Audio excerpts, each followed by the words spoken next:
আচ্ছা দেখ, যেটা তোদেরকে বলেছিলাম যে আমি তোদের একটা অনলাইনে ক্লাস নেব, তাতে আমারও টাইম কাটবে, তোদেরও কিছু জ্ঞান বাড়বে। তো যাই হোক, এখানটায় দেখ, আগেও আগেও বলেছি, এখনও বলছি, এক্ষেত্রে তোর যারা কোর্সের মধ্যে আছিস ঠিক আছে, যারা কোর্সের মধ্যে নাই তারাও ঠিক আছে, প্রত্যেকেই আমাকে রিয়্যাক্ট করবি কিছু বুঝতে পারলি কি না, যেটুকুন প্রত্যেকের জ্ঞান বাড়ে। যাই হোক, আর যারা কোর্সের মধ্যে আছে সেটা তারা খাতার মধ্যে নোট করে রাখিস, বাকিরাও নোট করে রাখতে পারিস, অসুবিধা নেই। তো যাই হোক, আমি এখানটায় কিছু জিনিস লিখে রেখেছি। ট্যালি যখন শুরু করা হয়, ট্যালি তো একটা প্রোগ্রাম, একটা সফটওয়্যার, যেটাকে নিয়ে হ্যান্ডেল করতে হবে, বিভিন্নভাবে কাজ হয়ে থাকে।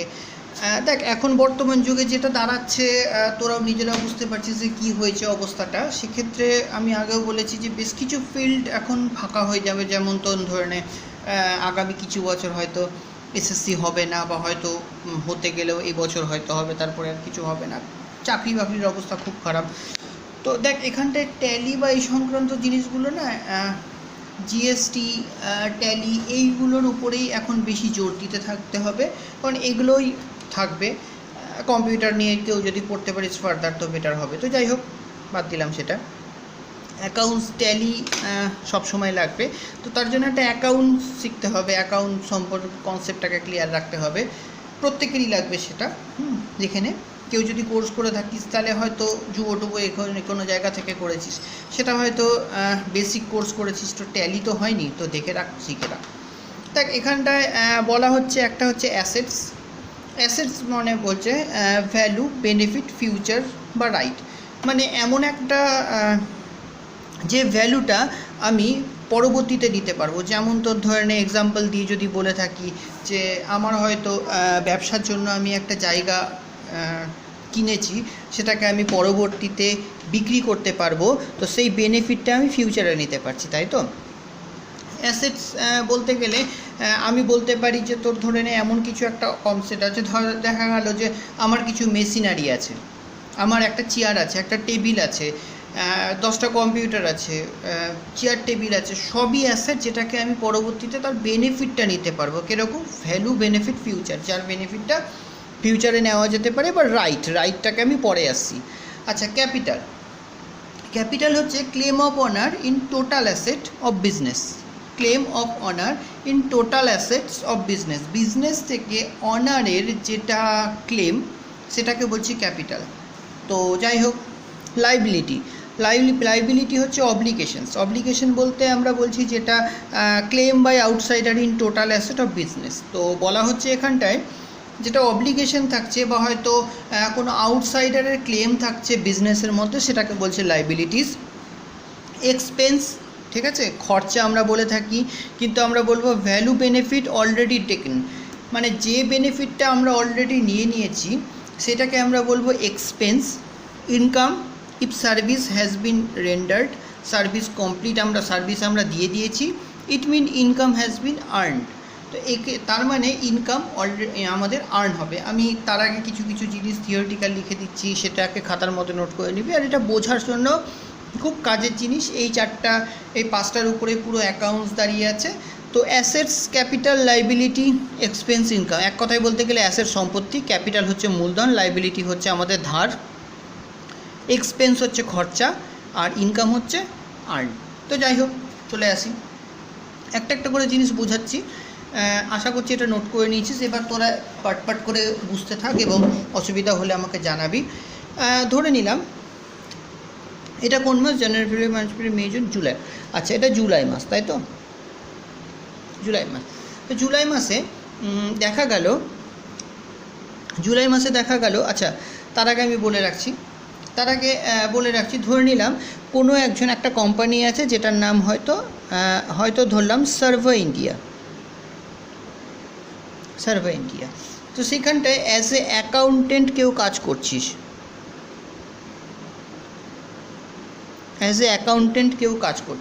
তো সেই অ্যাকাউন্টেন্ট হিসাবে যখন কাজ করছিস, তখন কিন্তু এই কোম্পানিটাকে সে চালাচ্ছে। মানে কথাটা বলতে গেলে কীরকম হয়ে গেল, হয়তো একজন অ্যাকাউন্টেন্ট আছে, হয়তো সার্ভে ইন্ডিয়াতে কেউ একজন অ্যাকাউন্টেন্ট হিসাবে অ্যাপয়েন্টেড আছিস, এবার তুই কোম্পানিটাকে ডিল করছিস, মানে কাকে স্যালারি দিতে হবে, কাকে কি করতে হবে, কখন এক্সপেন্স হচ্ছে, ইনকাম হচ্ছে, টোটাল ডিলিংটা তুই করছিস, মানে বলতে গেলে কন্ট্রোলিংটা তুই করছিস। সেই জন্য এই অ্যাকাউন্টেন্ট হয়ে গেল এই কোম্পানির রিপ্রেজেন্টেটিভ হলো। কেউ স্টাফ, একজন কোনো এমপ্লয়ি, হয়তো দেখা গেল মিস্টার এ বলে কেউ একজন আছে, জুলাই মাসে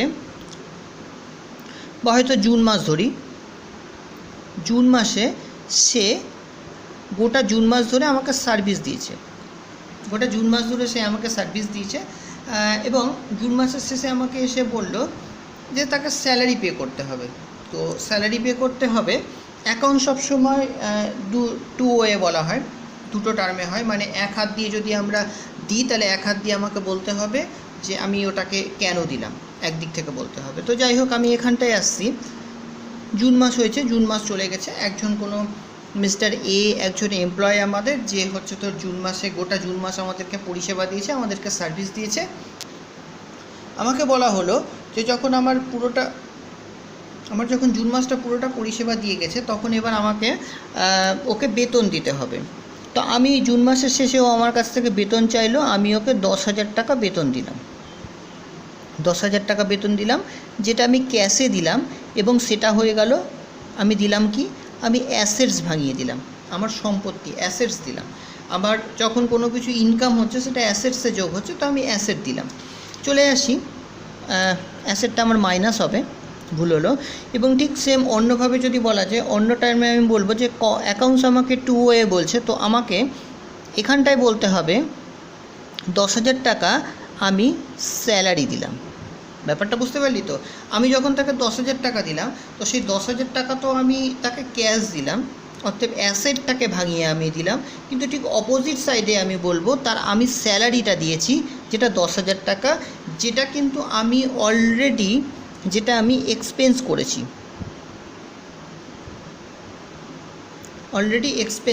সরি এসি হতো। এবার দেখা গেল যে জুন মাসে মিস্টার এ জুন মাসে আমাকে পরিষেবা দিয়েছে, গোটা জুন মাস পরিষেবা দিয়েছে, এটা জুলাই মাস চালু হয়েছে। তো জুলাই মাসের স্টার্টিংয়ে, জুন মাসের ঠিক লাস্ট মোমেন্টে এসে সে বলল যে তাকে 20,000 টাকা দিতে হবে, সরি লাখ হয়ে গেছে, 20,000 টাকা দিতে হবে। তার তো বেতন হচ্ছে 10,000 টাকা করে। তাহলে সেক্ষেত্রে আমরা কি করব, সেক্ষেত্রে আমি তো 20,000 টাকা মাইনাস করছি।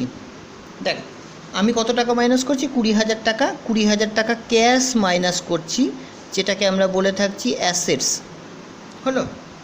ঠিক, আমি কি ওর কাছ থেকে আমি কি 20,000 টাকার বেনিফিট ওর কাছ থেকে নিয়েছি? যদি বেনিফিট না নিয়ে থাকি তাহলে তো সেটা এক্সপেন্স হবে না। তাহলে কি আমি তার কাছ থেকে বেনিফিট নিয়েছি? না, আমি তার কাছ থেকে কোনো রকম বেনিফিট নিইনি। আমি তাহলে কি করব, আমি 10,000 টাকার বেনিফিট নিয়েছি। কেমন? কারণ জুন মাসটা, সে গোটা জুন মাসটা আমার কাছে কাজ করেছে, তাহলে জুন মাসের শেষে আমাকে কিন্তু তাকে বেতন দিতেই হবে। অতএব 10,000 টাকা কিন্তু আমি তার কাছ থেকে সুবিধাটা নিয়েছি। তার মানে 10,000 টাকা যদি বলা যায়, 10,000 টাকা আমি বলতে পারি এক্সপেন্স হয়েছে, 10,000 টাকা আমার স্যালারি এক্সপেন্স হয়েছে, ইএক্সপি লিখে দিলাম। ঠিক সেমভাবে 10,000 টাকা তো আমি তাকে অ্যাডভান্স পে করছি, 10,000 টাকা আমি তাকে অ্যাডভান্স পে করছি। এই 10,000 টাকাটা আমি লিখলাম, এখানটাতে লিখব, এবং এখান থেকে করে দেবো সেটা প্রিপেড, সেটাকে আমি বলবো প্রিপেড স্যালারি। আগে আমি সেটাকে পে করে দিলাম, প্রিপেড স্যালারি। এটাও কিন্তু অ্যাসেটস।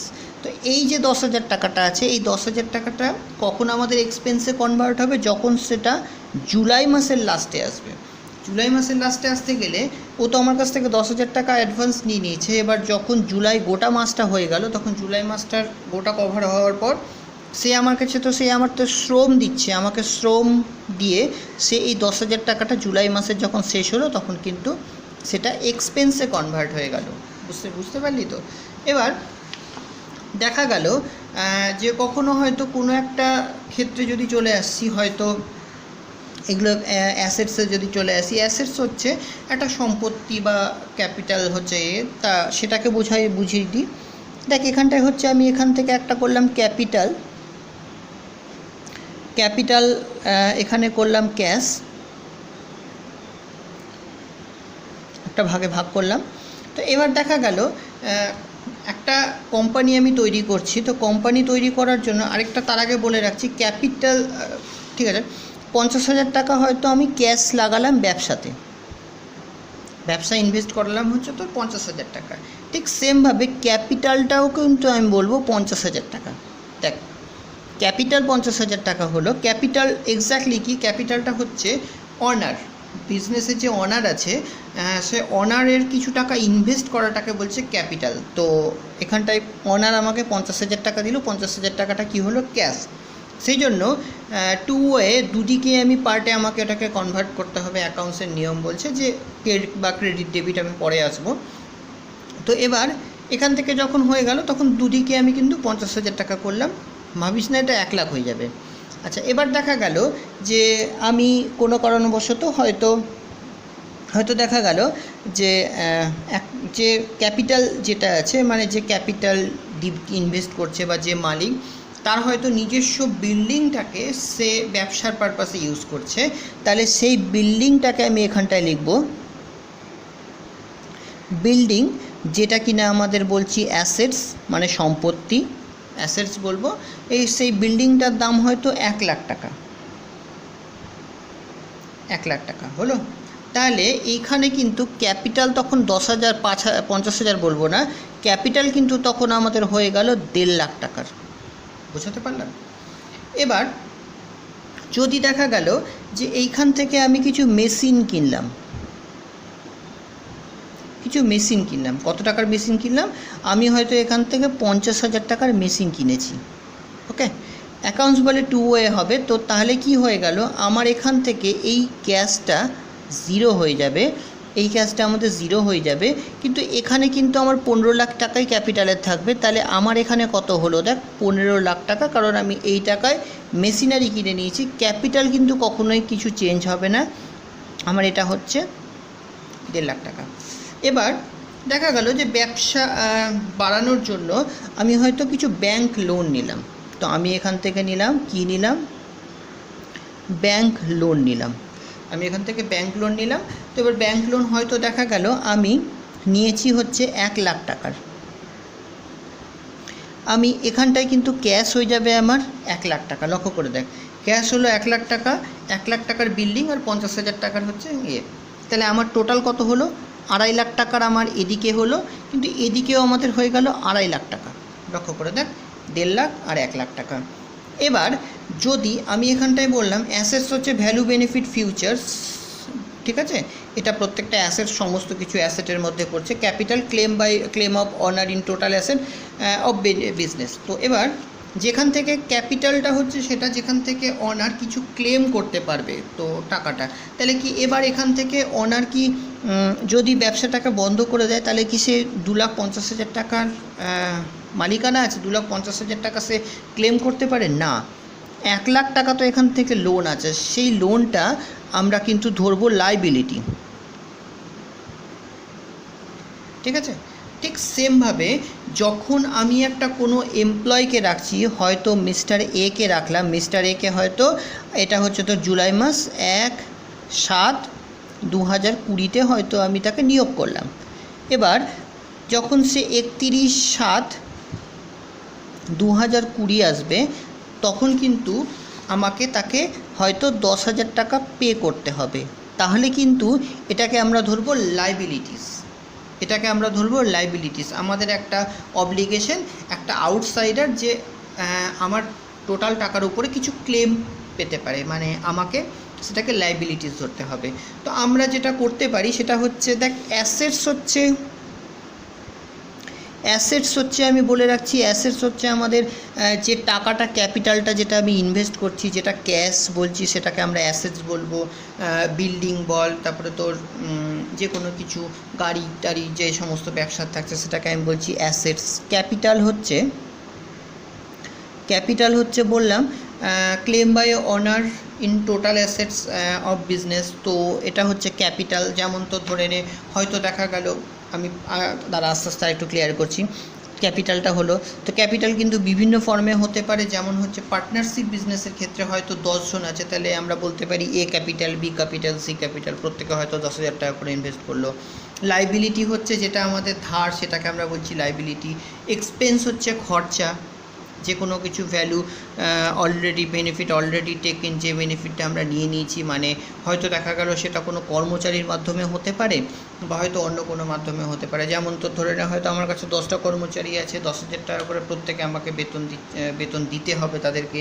তাদের গোটা মাস আমি খাটিয়ে নিয়েছি, মাসের শেষে তো আমাকে তাকে বেতন দিতে হবে, সেটা কিন্তু বলবো এক্সপেন্স, কারণ ভ্যালু বেনিফিট অলরেডি টেকেন, যে বেনিফিটটা অলরেডি নিয়ে নিয়েছি। ইনকাম লাস্টেরটা হচ্ছে in service has been rendered, it mean income has been earn.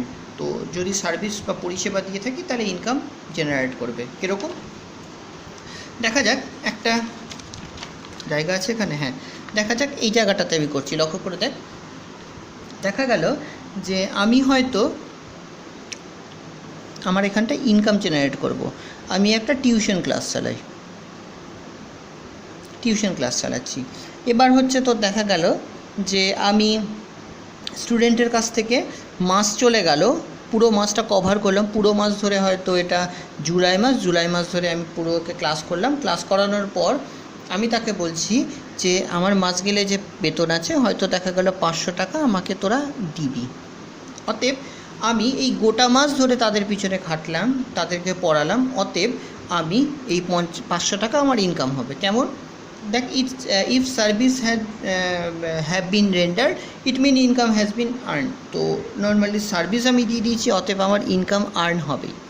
এবার কোনো কারণবশত যদি একটা স্টুডেন্ট হয়তো গোটা জুলাই মাস আমি ক্লাস করানোর পর মাসের শেষে আমি পাবো কত, 500 টাকা। এবার কোনো কারণবশত একটা স্টুডেন্ট বললো যে স্যার আমি দিতে পারছি না, তাহলে কি হয়ে গেল, অ্যাকাউন্টস আমাকে বলছে যেটা আমার একটা রাইট আছে। দেখ এখানটায় আমি একটা ইউজ করেছি ভ্যালু বেনিফিট ফিউচার বা রাইট। তো আমার একটা রাইট আছে, একটা সেই রাইট অনুসারে আমি তাকে বলতে পারি এই 500 টাকাটাকে কিন্তু আমি ইনকামেই ধরবো। এই 500 টাকাটাকে আমাকে দিল না, সে কিন্তু এখনও দিয়ে যায়নি, কিন্তু আমি সেটাকে ধরবো ইনকাম। তার মানে কি, আমার একটা রাইট আছে, যে রাইট অনুসারে আমি বলতে পারি যে সেই 500 টাকা আমি পাবো। ঠিক আছে, যদি চলে আসি আরেকটা ফর্মে আসি, মনে কর জুলাই মাসের প্রথমেই আমি 500 টাকা বেতন নিয়ে নিলাম। জুলাই মাসের প্রথমে আমি 500 টাকা বেতন নিয়ে নিলাম, তাহলে কি সেটাকে আমি ইনকাম ধরবো? না, কখনোই না, সেটা আমার ইনকাম না। কারণ যতক্ষণ পর্যন্ত না আমি সার্ভিস দিচ্ছি ততক্ষণ পর্যন্ত সেটা ইনকাম হবে না। এইটা আমার কাছে থেকে যাবে লাইবিলিটি। ঠিক আছে, এটা আমার কাছে থেকে যাবে লাইবিলিটি, একটা অব্লিগেশনস।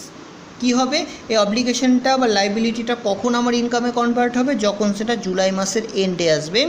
সেইটা যে আমি 500 টাকাটা অ্যাজ এ লাইবিলিটি এন্ট্রি করেছিলাম, সেটা কিন্তু আমার ইনকাম জেনারেট হয়ে গেল, কারণ আমি সার্ভিসটা বা পরিষেবাটা কমপ্লিট করেছি। ধরে নে একটা